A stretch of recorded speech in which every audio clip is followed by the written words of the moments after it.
A member of the Grand Rapids Police Department taking his last call just yesterday. Yeah, that dispatcher with 25 years experience talked to our Julie Dunmeyer about what he's learned on the job and what he's seen over the years. She joins us live in the newsroom with quite a story to tell, Julie. Yeah, Doug, when Mike DeCab started out at the department, he took calls from landlines and typed reports on an electric typewriter. When Y2K was a thing, he sat in a mobile dispatch center at the top of Belknap Lookout, ready for calls in case the grid collapsed. He's glad that didn't happen, and he says he's seen a lot over the years and has one thing he wants people to know. 131. A calm voice of reason, hidden behind his headset for 25 years. Heard but not seen.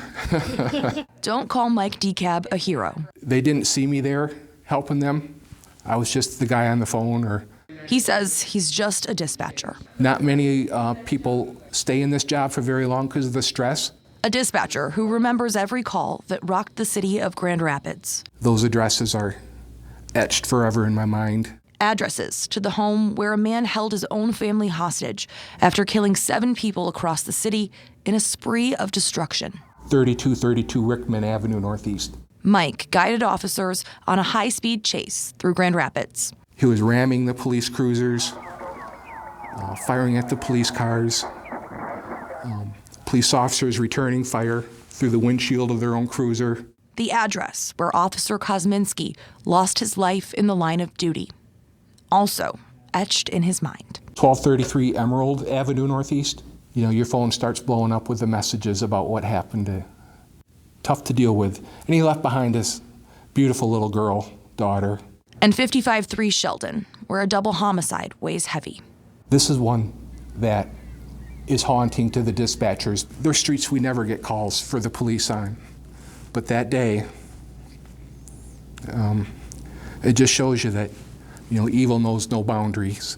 It's not limited to just one neighborhood or one sector of society. It can happen to anybody, anywhere. Even the hospital, not immune to tragedy, when an Aeromed helicopter crashed right in the middle of downtown. Well, first of all, the 911s rang off the hook. Mike answered a call from a frantic surgeon in the operating room with no power. Yeah, I'm like, Doc, I don't know, man. But I can assure you that every firefighter in the city is there.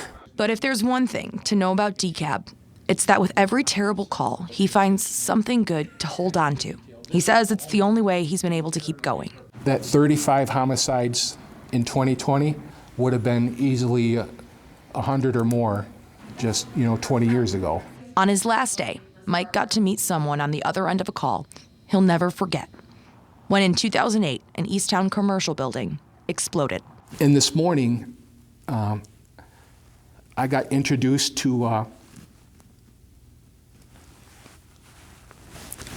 a woman who was inside that building when it exploded, and she survived, and she's given glory to God. But what a kind of a cool thing to happen on my last day. Get to meet someone who was inside the building when it exploded. By some grace, no one died that day. And by some grace, Mike made it through 25 years of being there in people's darkest moments. It's comforting to know that I helped them. And not all outcomes were favorable. We had some very sad outcomes, but the thing that got me through for 25 years is the bad outcomes occur in spite of a dispatcher's best effort. With a goodbye full of voices of helpers who you'll hear but never see. Yes, sir, Mr. DeCam. On behalf of all the officers at GRPD, I just want to say thank you for your many years of service. 1623, thank you and farewell.